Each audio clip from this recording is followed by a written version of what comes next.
right, tonight we're going to hear from the series panel of judges in a short Q&A session, followed by an introduction to some of the competing chefs in the series, and a chance for you all to mingle and sample some of the dishes they've curated specially for tonight. So I hope you came hungry. Without further ado, it gives me great pleasure to introduce the esteemed panel of Top Chef Canada All-Star judges, head judge and owner of one restaurant by Mark, Fabrica and McEwan Foods, Chef Mark McEwan, everyone. It says here, critically acclaimed food writer and restaurant critic. You are a critically acclaimed critic. That's amazing. Resident Judge Chris Nuttall-Smith, everybody. Resident Judge, food writer, and creator of culinary events. With the audiences getting smarter and smarter, and probably the people that are watching the show are familiar with the format, is it tougher to bring something to the table, literally, that is going to wow people? Mijune, maybe you can answer that one? Is it tougher for the chefs to bring something to the table that is really going to wow an audience as well as the judges? Absolutely. I mean, this is Top Chef All-Stars. It's like cream of the crop. They've done the competition before. They know what to expect. And the panel of judges has changed. I'd be scared of this guy.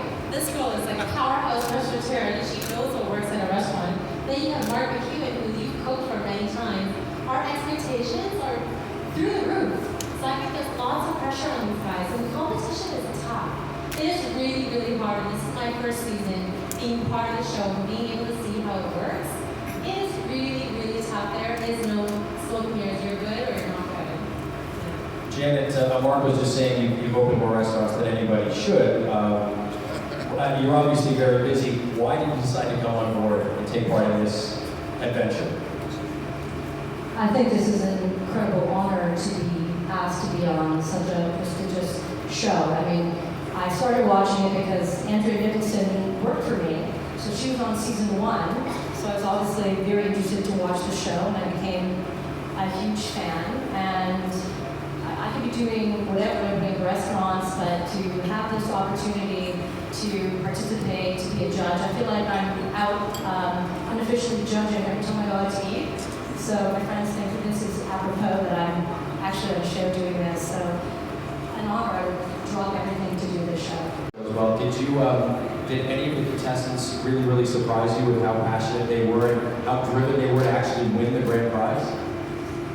Yeah, definitely. I think everyone who was competing really wanted it. And what you're going to see is extreme passion. And these guys are professionals. They're out there and they own restaurants and they run a few restaurants. And to be here at an all-star level, I think it's a very, very different show. Yeah, they're hungry for it. They're giving their all, right? So it's a very exciting season, I think.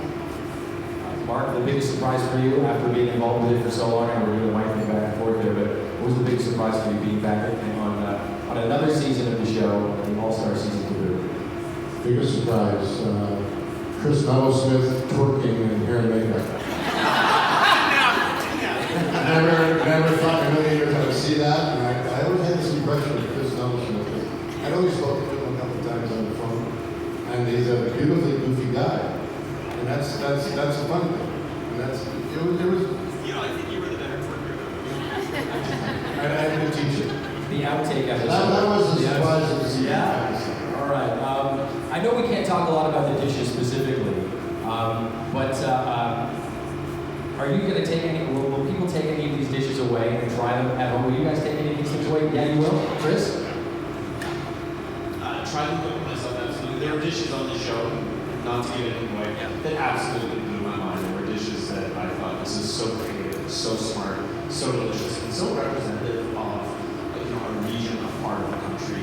That part of it was so exciting for me. I get excited about execution, about flavor, but I get excited about what's going on in a chef's brain, what kind of creativity and thought they bring to something. And that was the most amazing thing. They're coming up with these dishes in a matter of hours, and the thought, the brilliance in some of them was a real wow factor for me.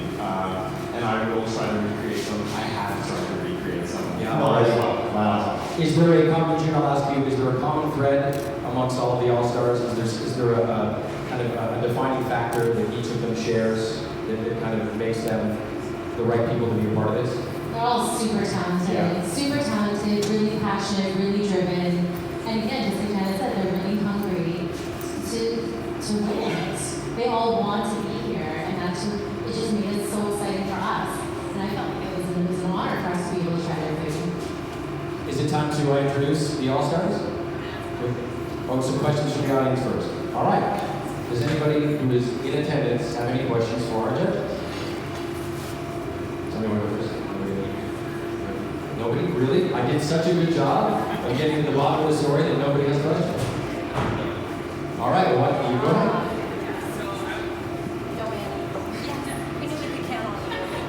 I want to know, do you think this time around that Toronto influenced the cuisine that was made on the show?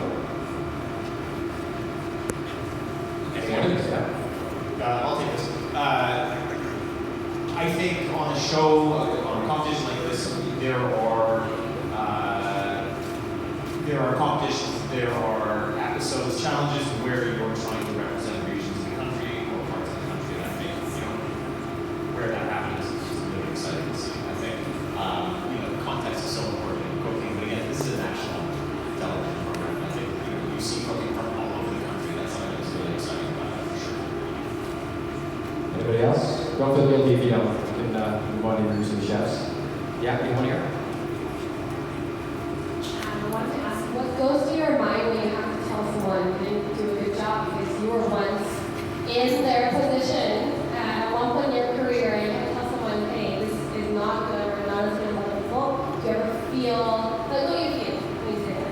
It's definitely hard. I mean, when they're standing right in front of you, and it's not to be mean, but to say things with constructive criticism. I know we say that all the time, but it's to say it with tact and just with sensitivity.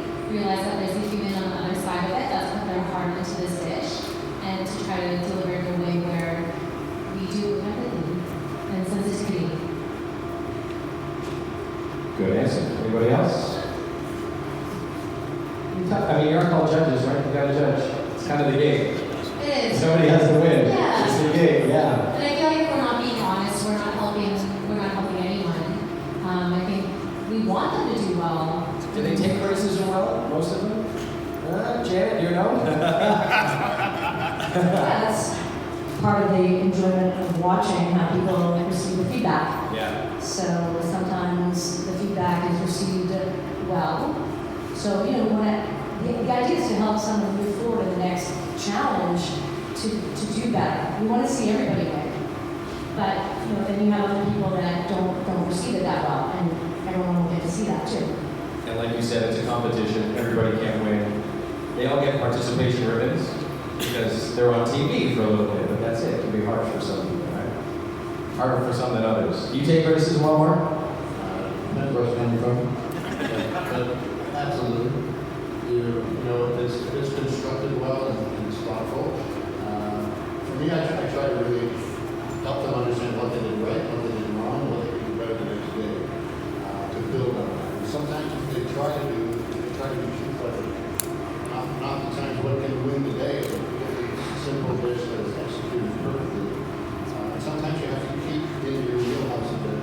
So to have the confidence to cook as you cook, and I've always seen different from most creative person in the kitchen. So it's a funny mix of elements that will create success for a chef one day, and that chef will have a terrible time the next day.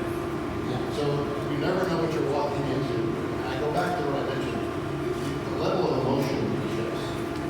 They can have a really bad 2 days, and all of a sudden they shine for 3. They get into a groove, and they find it. Right? So you have to try to be hopeful that you don't beat them up too much, give them something to come back. That almost sounds like there's a sports metaphor in there. Guys get in the slump, but then they're in the zone the next day. We saw that time and time again. All right, we're gonna introduce our chefs. Andrea Nicholson, who's the chef at owner of Richard's Restaurant. Hi, Andrea. Yeah, we get it. There's anything you like there. She was serving. Lamb kibba. Am I saying that correctly? I hope I'm saying that correctly. Kibbe. Pardon me. Everybody here knows that. There you go. Lamb kibbe. Second up, from season 3, the chef de cuisine of Dilo in Toronto, Dennis Kay. Come on, Dennis.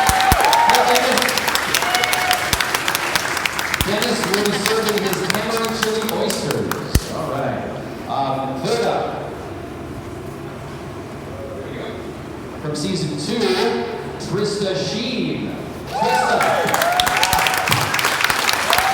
Krista. Krista will be serving cured trout with crispy plantain chips. And last but not least, here we go from season 2, the executive chef at Rogers Center, Elizabeth Rivas-Plata. Elizabeth presents a savory macaron with prosciutto and blue haze. My goodness, the Monogram kitchen is in good hands.